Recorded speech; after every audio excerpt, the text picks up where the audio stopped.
I always wanted to be a teacher when I started school. We're here for the students, and we want what's best for the student. And I love watching people learn. Your teacher, student, academics, curriculum, whatever, that center post, the one that keeps this education together.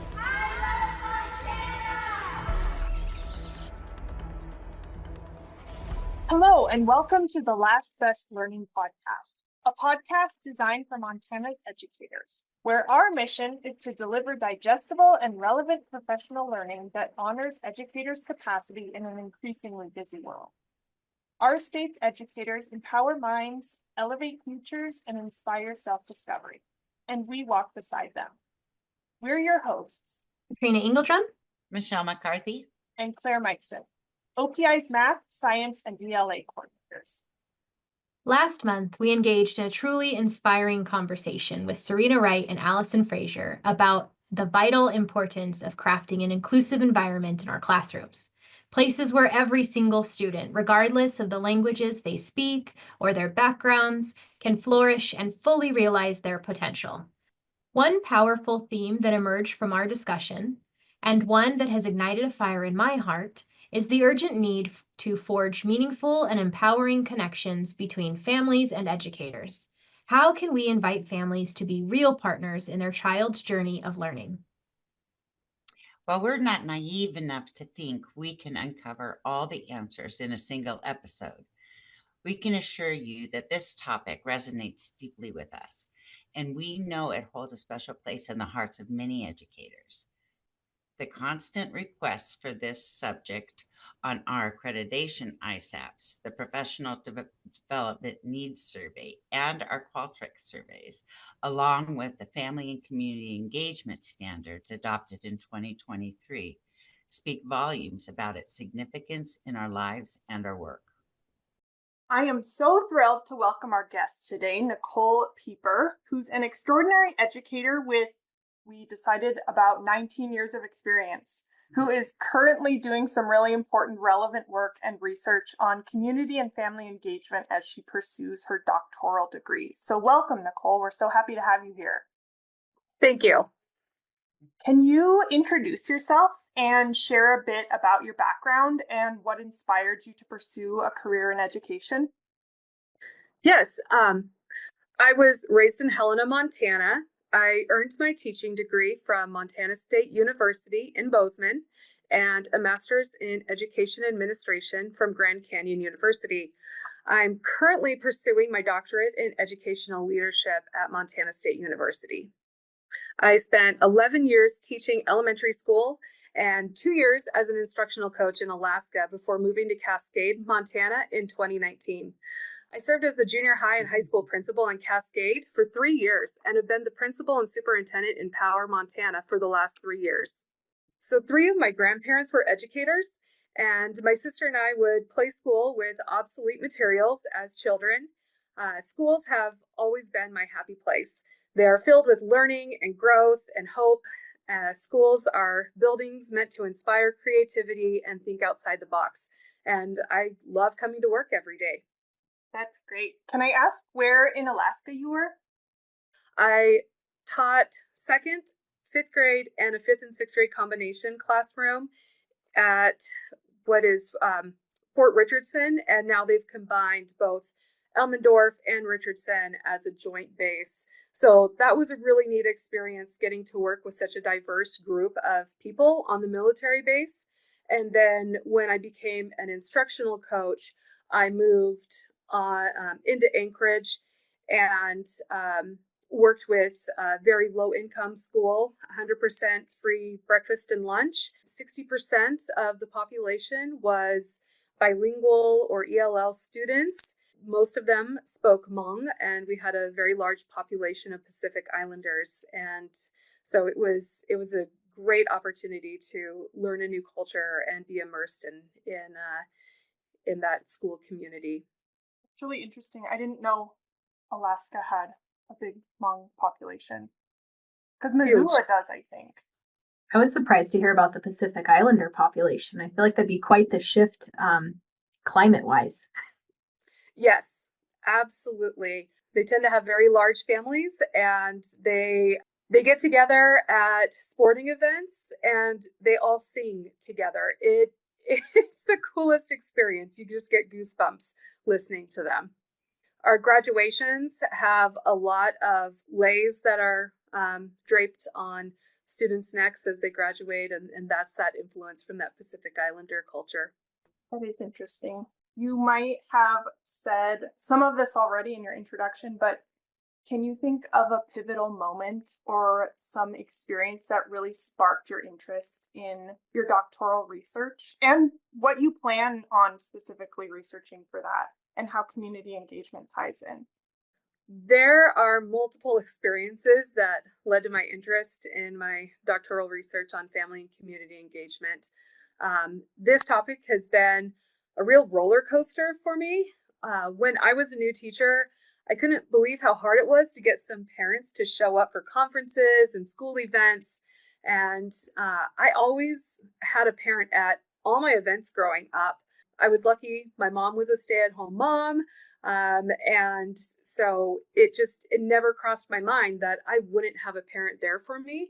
I was a sophomore in college and I sung in Montana State's chorale, and I was giving a concert, and that was the first time that I didn't have a family member in the audience. And it was just such a profound experience. It was just like, oh my gosh, how fortunate have I been that it's taken me to be a sophomore in college before I don't have somebody from my biological family in the audience for me. And I was just such a naive teacher thinking that that was a common experience for everybody. And I really struggled with that until fast forward, I had 2 daughters of my own, and I struggled to attend all of their events, even though I was teaching in the same school that they were attending. And now it's even more difficult because my daughters go to school in Cascade and I work in Power. And so it's just a real challenge to try to be there for everything that I want to be there for my children, and also be here for my job and for the kids at Power. So it takes a lot of scheduling, but I kept thinking there's got to be some guidance for busy parents that love their children and want to be there for them and have barriers and obstacles in their way preventing them from doing that. So that's why I'm diving into this topic passionately, because it's got a lot of personal meaning to me. I'm hoping I can find some good answers for myself. I love that it has the personal connection for you. I think with a lot of ed research that we have access to, it's conducted by people who are maybe distantly removed from the classroom, I guess I'll say. And so there's sometimes this break between like what's the research say theoretically should happen versus what's practical for schools. And I think your experience as both a parent and an administrator is going to, emphasize the importance and the reality of what you're talking about.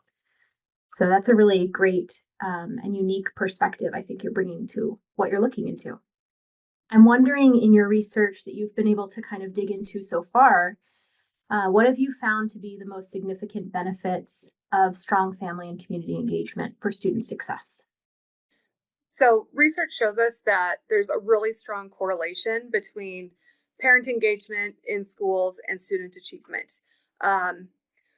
Such activities include volunteering at school, conferences, participating in school governance, parents that support their child's academic goals, discuss learning strategies, and connect with real-world situations with what their students are learning in school.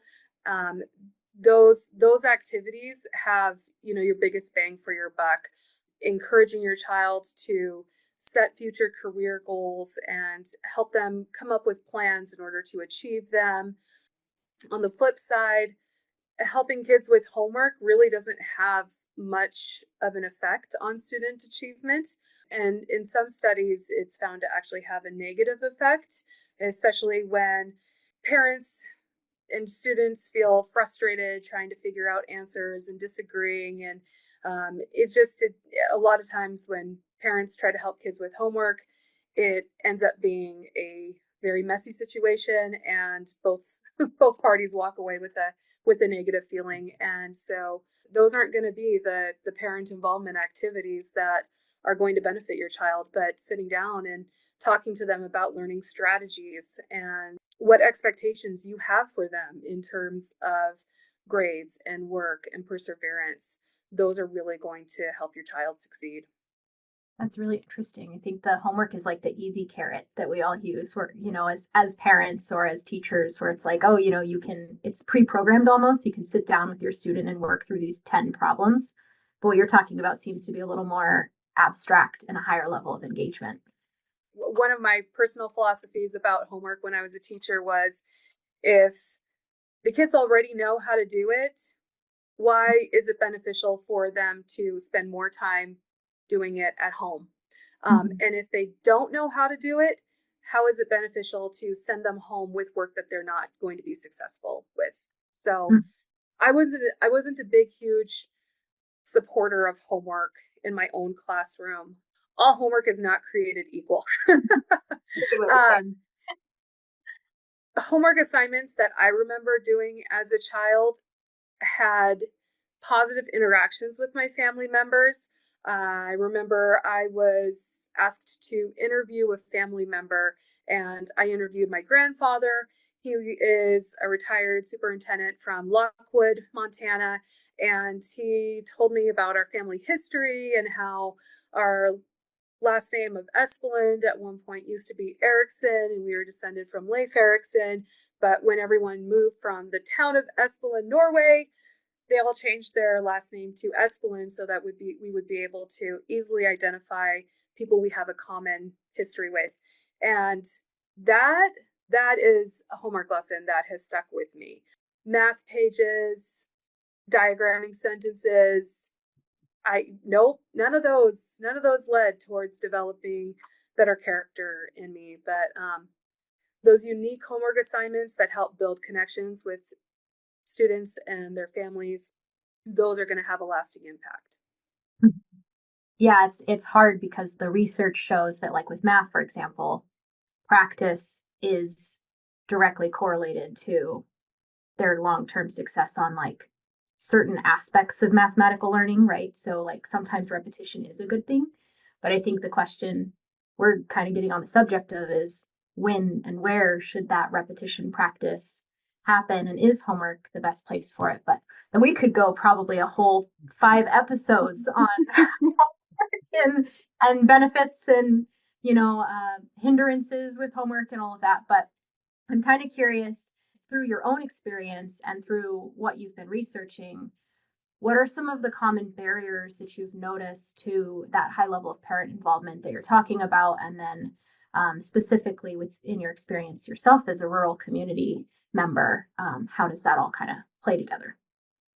So time is a limited resource, and one of the marks of a thriving society is advancements in art and recreation. So this is obviously meant to be celebrated, but it does create overpacked schedules for parents, and that makes it difficult for them to attend board meetings, conferences, sporting events, and family nights.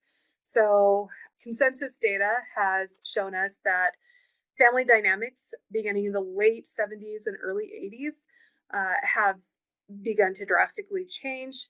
Now, in most families, both parents work outside the home and have more demands being placed on their time.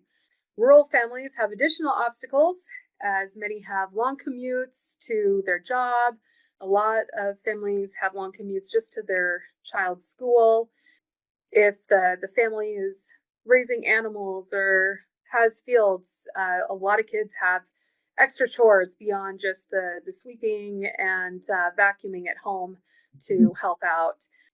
And so those make for some really long days. And a lot of times the last thing that these people want to do when they're exhausted from living their life is make it back into school for an evening event. And so I think the pandemic, while it was horrible, It did lead to a lot of advancements in digital communication, and it also showed employers that some positions can be done very effectively remotely. And so I'm very curious to see how these societal changes will help families connect with their school.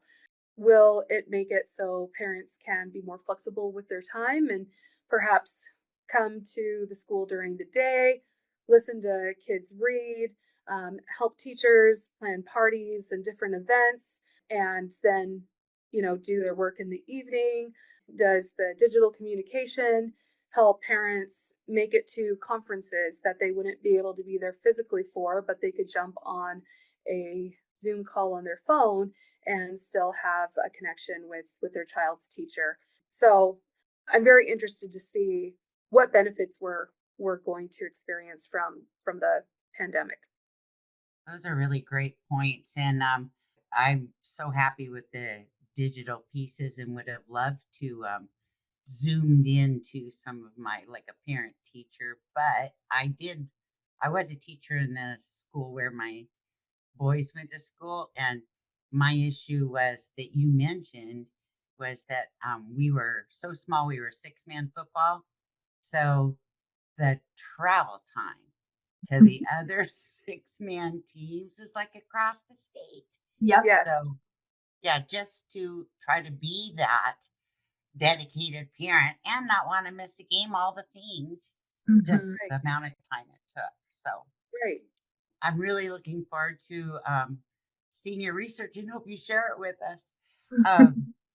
So you talked earlier about the students in Alaska wearing their lace on their graduation pieces. And so that kind of leads into this next question, even though we talked about that a lot earlier, is that if you could share some other examples or examples directly tying that kind of inclusivity and what it looks like in action when it comes to engaging your families.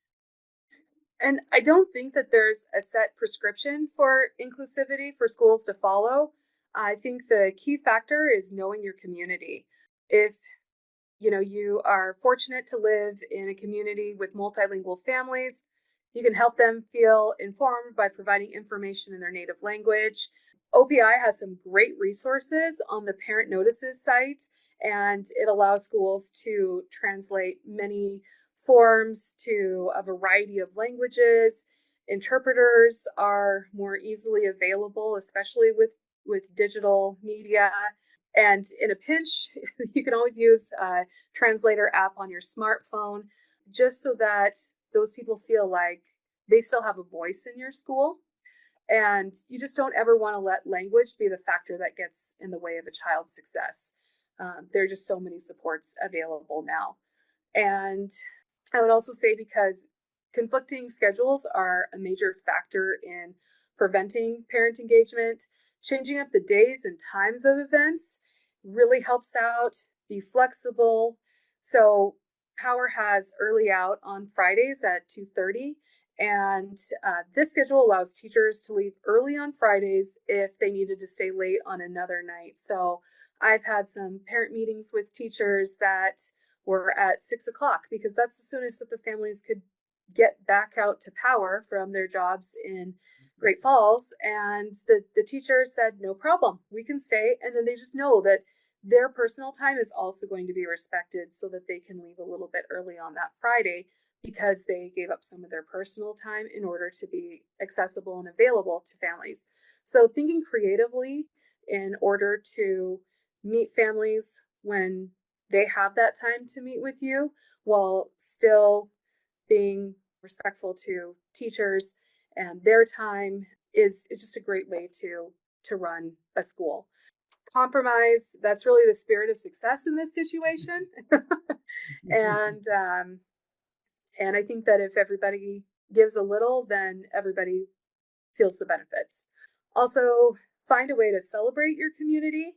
We are currently doing a district reading of Braiding Sweetgrass for young adults, and our high school students will be helping our elementary students understand the Native heritage in the book, that idea of reciprocity, and our commitments as caretakers of the land.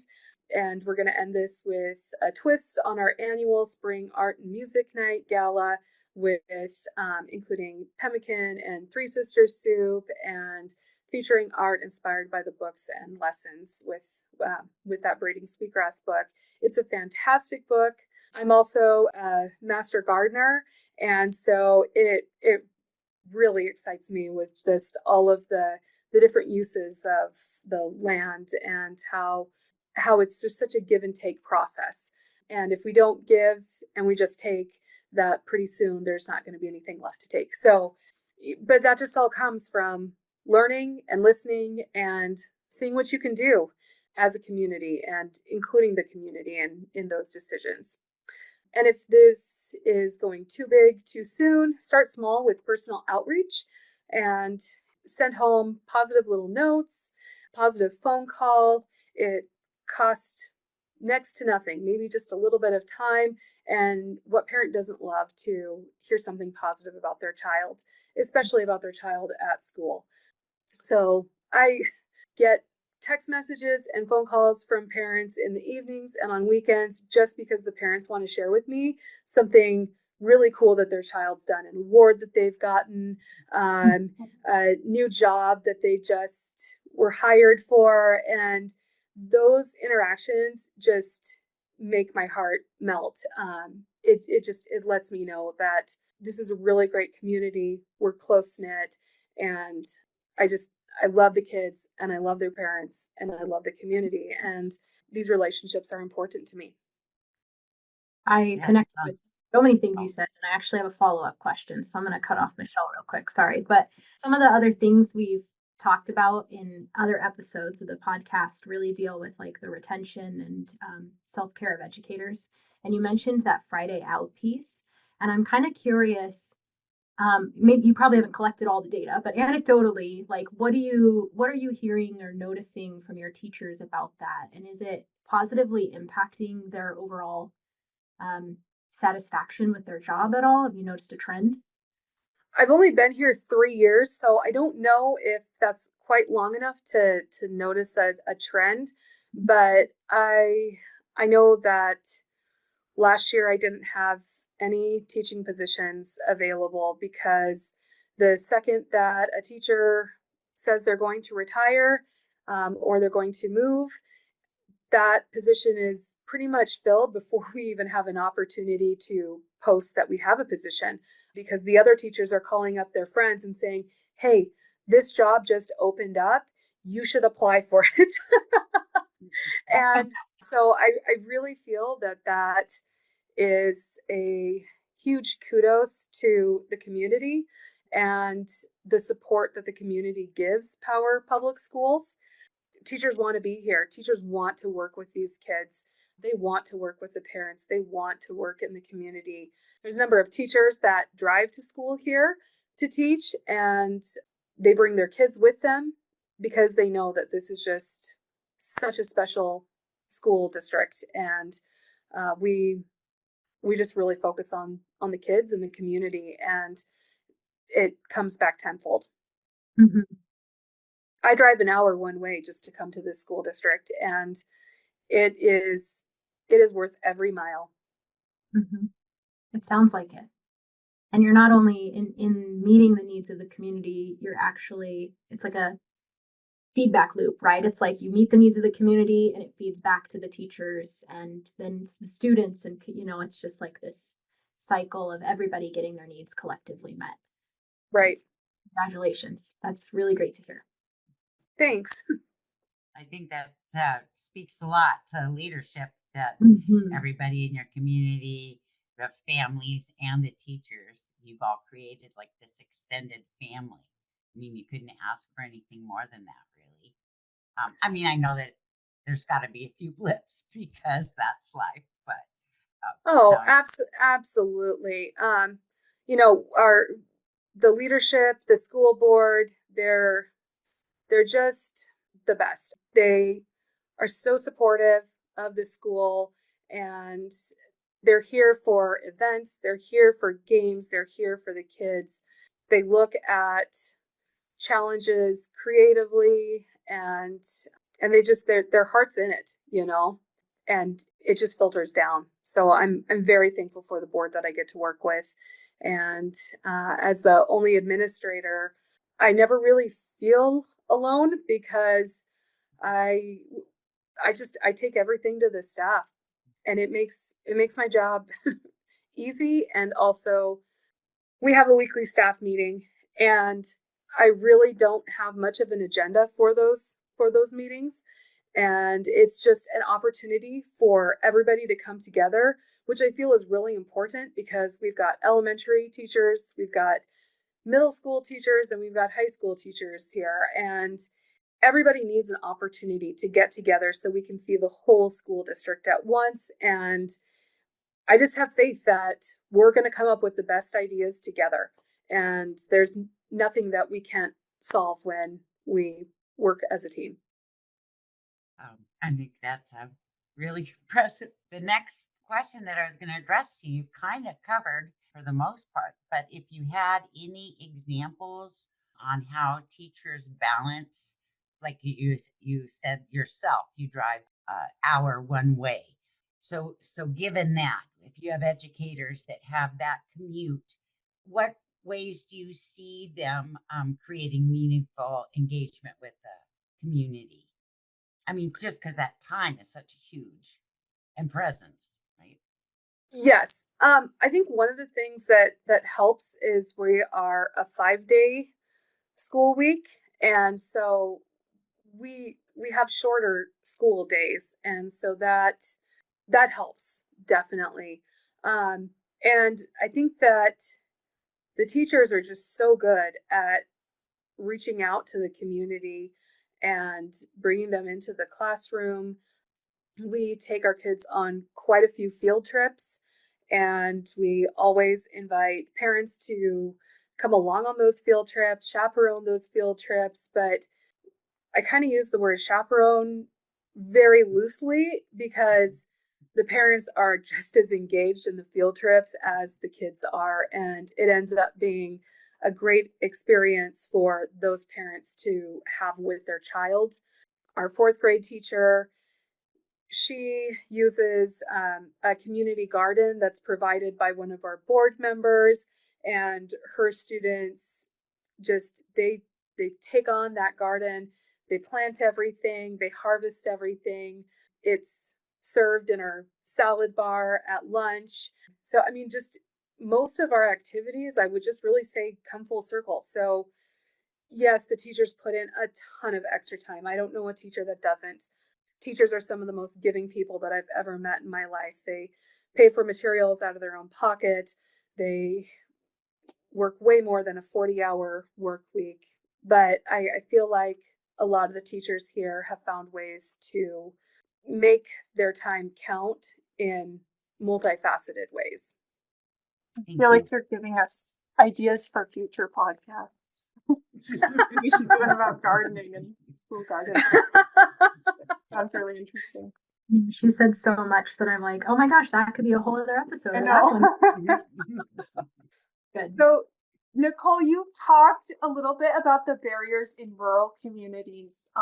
And this is kind of a big question that you might have touched on in other questions as well, but I'm going to kind of switch it over to a related topic about cultural influences. So we know that a lot of communities in Montana have unique cultural relationships with schools that affect their engagement.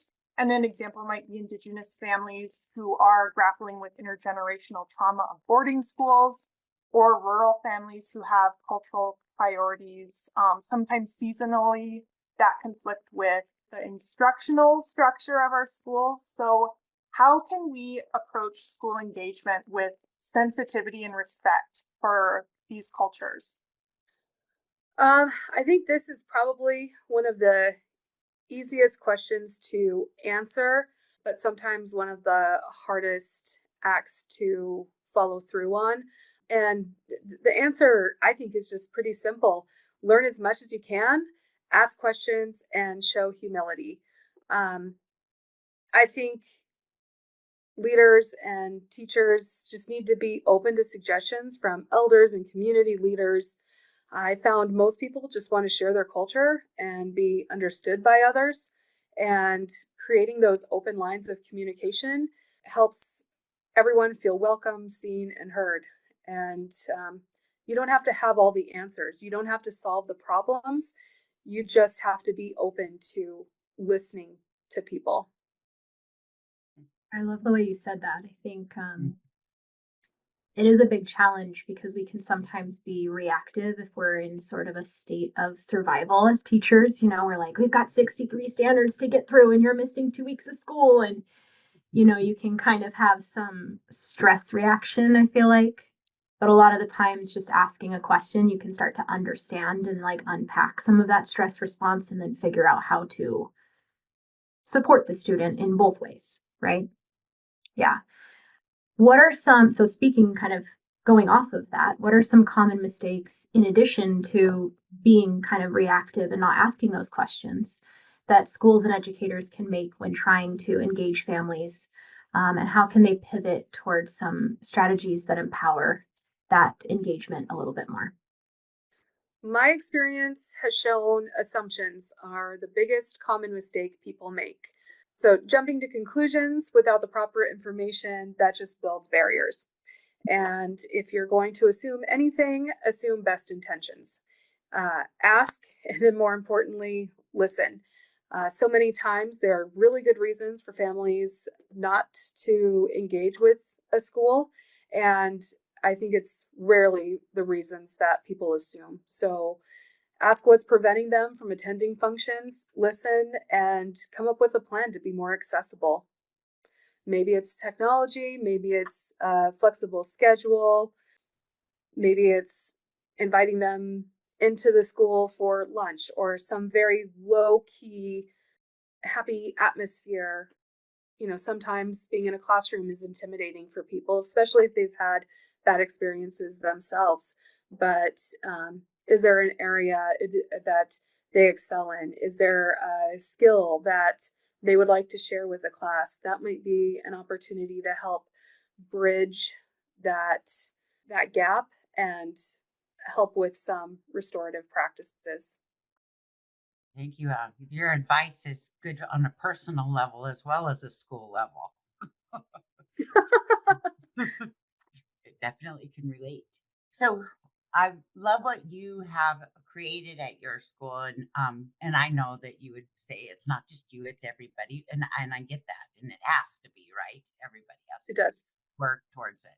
But so what advice would you give other schools to go beyond just the parent-teacher meetings or just the school play or things like that? How do they get past that one-time event or the mandatory thing? So I would say to move beyond those transactional engagement activities, just focus on building trust. And that really comes from communication and positive, meaningful communication as well. So those small, quick notes home, send an email, send a text message, give a phone call, have that consistent communication, and that two-way dialogue as well is going to really help pull those families in.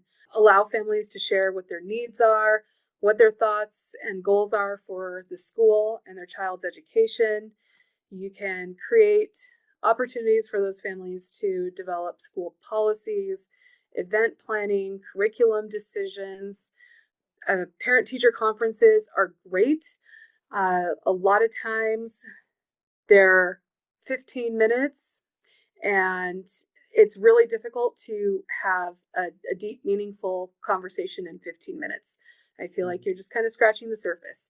So setting up times for families to come in and really talk with you about their child's education for a longer amount of time will really help get to the root of some of the issues, and it helps build that team capacity for improvement, and it will have better effects on the child's learning as well. So just open communication, I think, is the first step.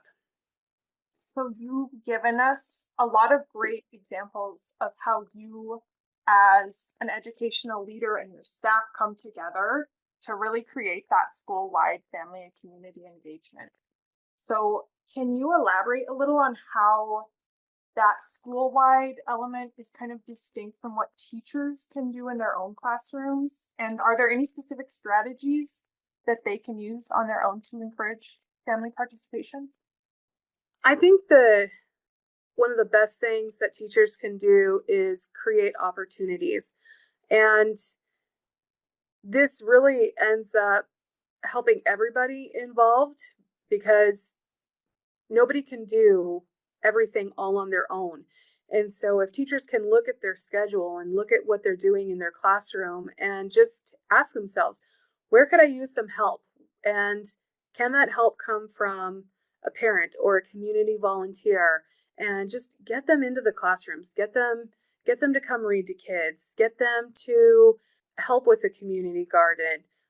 Find your local experts in the community.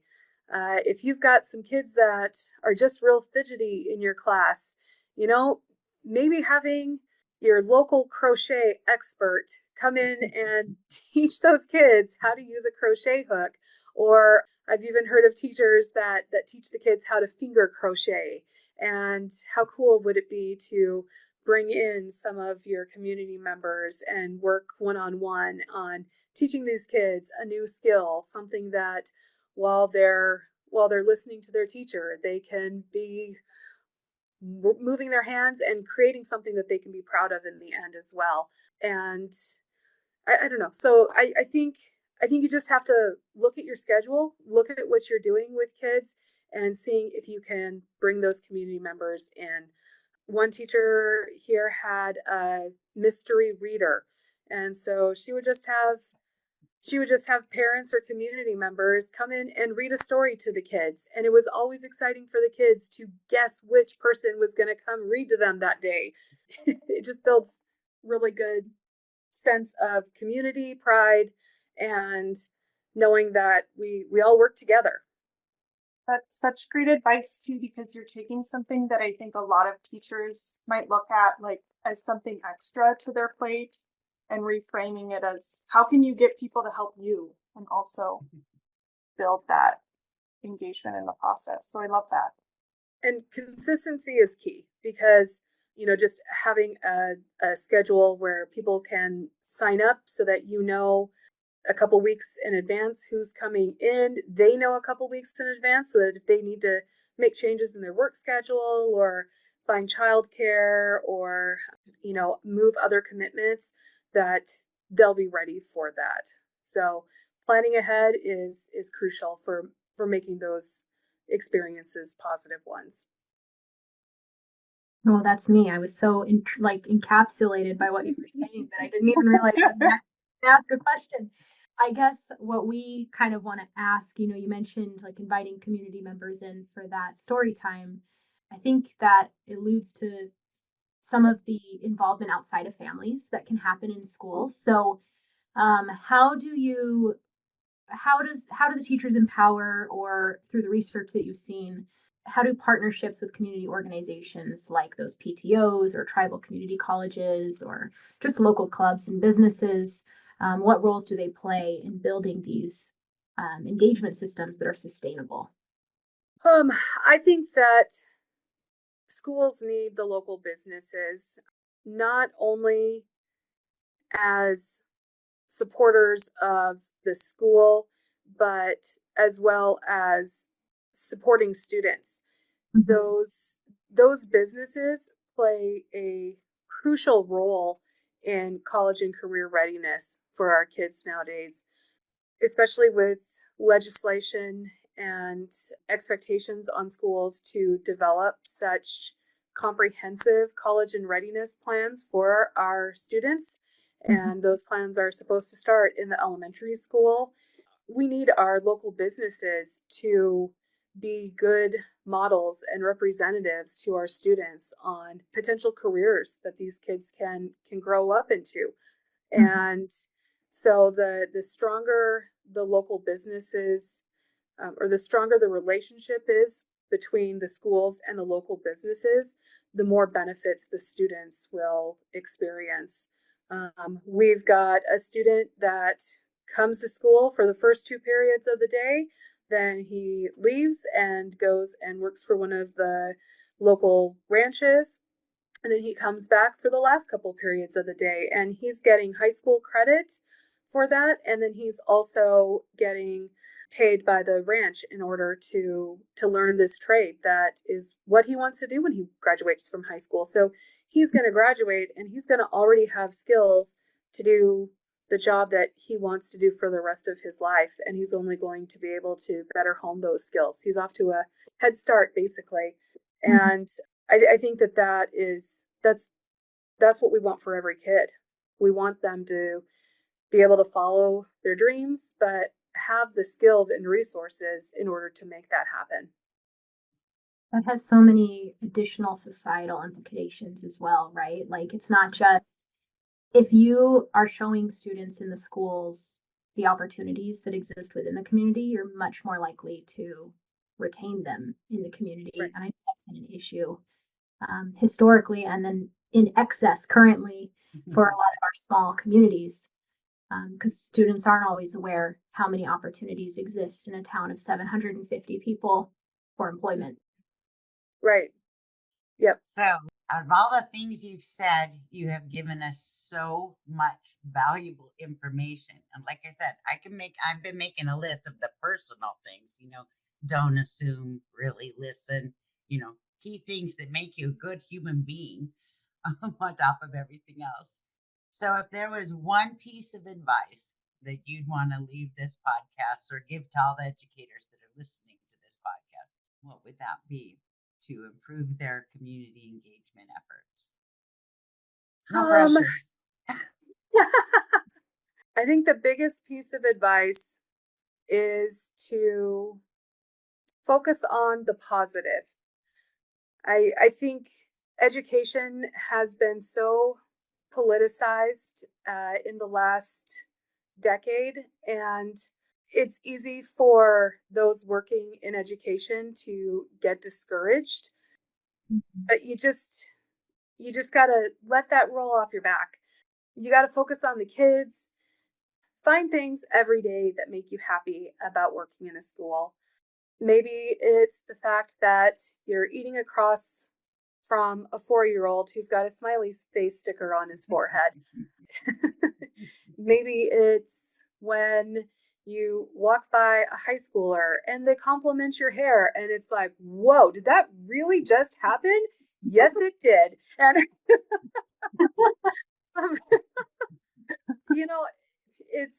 it's getting to share a joke or a laugh with your colleagues, and just know that you're all walking the same walk and you've got each other's backs and you're achieving amazing things together.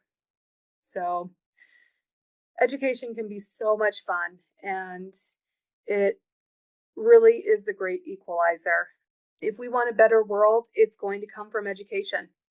That has been proven time and time again. And so don't let the little things discourage you. Focus on the kids and try to have fun every day. Excellent advice. Also good personal life advice. I know. I feel like Another one, Michelle. Nichole, you have been saying so many good mantras. I wish I was just writing them down and sticking them on sticky notes on my window so I can see them every day. Make me miss being in the classroom a lot more than I do. Well, and that's why this is my favorite job that I've ever had in my whole life. I love being a principal and a superintendent all wrapped up in one. I love working in a small school because I know every single kid, I know their parents, I know their hobbies. And so I really feel like I'm coming to a family reunion every day that I walk through the door here. And that's just exciting to me. And it's just, I don't know. What's the population of your school? We have 102 students. Nice. And that's early kindergarten through 12th grade. That's real similar to where where my kids went to school. Mm-hmm. And it's wonderful, and we're all in the same building too, which I think is one of the things that really helps us be so successful, because our little kids get to look up to their favorite people, those high school kids. I mean, they're the kids they see on the basketball court. They're the kids they see playing in the concerts. They're the kids that they want to be when they grow up. And they get to witness them every single day right in front of their eyes. And then we've got students that are teachers' aides in the elementary school. And one of our biggest students, I mean, he is just tall and strong, and he's a teacher's aide in our 4-year-old classroom, and those kids just adore him. They draw him pictures to put on his locker, and I mean, he's hauling them around. He's got one under each arm and another one around his neck, and everybody is just all smiles and giggles, and life is just perfect. It's funny how much the older kids, like really shift their behavior when littles are in the building. Like they immediately go into, I am a role model, I am a mentor, I need to watch my language and like walk down the hallway the right way. And they're so invested in what the little kids think about them sometimes that it's super great for all of them. Yes, it really is a best case scenario. Well, thank you for joining us today and sharing all that. I feel like we're going to have Do you want to come visit another your school? I already Googled Nichole. I was like, how far is Power from where I go? It's not too far from me. Garden. And there's like a loop actually that I could take, and I could hit a whole bunch along the way. So please do. We love having visitors. So and we have the Montana Teacher of the Year here. Dawn Sievers, and our school lunch program was just featured in October as well, and it's been a really big year for our school. We're very blessed to have received so much recognition and just positivity for the hard work that we do every day. So it's a great team here. You're gonna have to play them this podcast so they can hear all the praise you've given them. This is a personal comment, but I might have to reach out to you because I'm in my master's program for ed leadership, and obviously part of that is like seeing how different schools function and everything. And I might have to reach out and see if I can come for one day and see what you do and learn from you, because it sounds like you have a really good leadership model, and I could probably learn a lot from it. So I'll reach out. Yeah, my social studies teacher, she is in her master's for her ed leadership, and it's been so much fun. I mean, part of me is going, oh my gosh, I do not ever want to lose you as a social studies teacher because you're just wonderful. But the other part of me is just, it's so exciting watching her learn and grow. And she's just so gung-ho that she would make a fantastic principal. And I mean, whatever she wants to do, she'll just be fantastic at it. But it's been fun getting to share kind of a lot of the more behind the scenes things that might be seen as a little more boring, like coming up with draft calendars or going through handbooks. But it's so much more fun now that I've got a buddy to do it with me. Now you've got it's like a student teacher, right? Where you're like, I don't really feel like grading these 9,000 essays. Here, help me. Well, and she really saved my bacon yesterday because there was an area-wide principals meeting, and we were also getting monitored for our food service. So there was no way I could leave school. So, I'll just send Hannah. And then, I mean, it helps her get hours for her practicum, and it helped me because then our school's got a representative there. And so it's been just really nice. So yeah, if you need hours for a practicum or whatever, you're more than welcome to come here and get some done. Yeah, I'll reach out. I'm not working in a school district. I don't have access to like a daily one, but also that's a benefit in my opinion, because then I get to see what multiple educational leaders are doing in different communities. And So Yep. I'm excited to get, a multitude of perspectives on how to complete certain things. So yeah. Awesome. Shoot me an email. I'm happy to help. Sweet. Thank you very much. Thank you, Nichole. It's great to meet you. Yeah, thank you. I've seen your guys' names on different monthly OPI communication and whatnot, so it's nice to put faces with names. Mm-hmm. It is always nice. Going to conferences is a big one. I feel like where I'll trade emails back and forth with educators, and then I see them in person, and I'm like, "Whoa, you're my internet friend almost." I feel like. Yes, absolutely. No, that was great. You always have so many stories and valuable wisdom to share, I feel like, on the brief interactions where I crossed paths with you. So I appreciate you taking the time, Nichole. Yeah. Thanks for the opportunity. I feel very honored. I'm so excited to see where you take all these things you're working on and implementing and where you go with your research. I feel like there's nothing but success headed your way. So Thanks. My husband's like, "Do you think you're going to live long enough to pay off your doctorate?" I'm like, "I don't know, but and I don't really have a goal for what I want my doctorate for. Because like I said, I love working here, and I want to keep working here until the gas prices get so astronomical that I can't afford to anymore. But I just want to be prepared for whatever that next step is, and who knows where my life will go. But right now, I am like super cushy right where I'm at." Thank you so much, Nichole, for sharing your expertise and experiences with us. We've so appreciated hearing about your research, past experiences, and stories about your current school community at Power.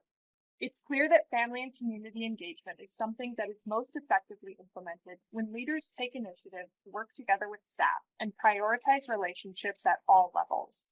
Your creative solutions and positive mindset are a great reminder that involving families and local community members doesn't just increase engagement. It also benefits students' learning and allows them to envision more opportunities for themselves and their futures. we thank you for spending your time learning with us, and we hope that you'll join us for our next episode. If you're new here, each month we close with a quote that we feel articulates the themes and thoughts expressed in the episode. The quote we've selected for this month is by an artist and an instructional coach named Lauren Vargas. She says, quote, "Strong family engagement is not about communicating to families, but about building relationships with families." As we think about this quote, which many of us likely can relate to, along with the insights shared by Nichole, we want to ask our listeners to reflect on this question based on your experiences in the classroom. Think of a time when you communicated to families recently. How could you have altered that interaction to one that better builds relationships with families? And also, think of one small thing, one small step you can take to build relationships with families and set a goal for yourself to do it. So one experience I had was I had the fortunate experience to be a halftime principal and a halftime teacher in a 3-room schoolhouse, and I taught 5th through 8th grade in the classroom. As you can imagine, there was not a lunch program nor a kitchen in our building. I collaborated with our parent-teacher organization, the PTO, to have hot lunches provided, mostly like crock pot yummies or like chicken chili. A couple of times during the winter months when a microwave just couldn't cut it to make everybody have a warm lunch. On these scheduled occasions, we invited parents in to have lunch with their children and the staff. This helped build solid relationships between the teachers and the parents. This wouldn't work for every school. We only had 28 students. But working with families in the PTO did provide a groundwork for building good relationships. And speaking of building good relationships, I think we've all, as educators, experienced a moment where we needed to reach out to the parents for support with a student issue or a concern that we had in the classroom.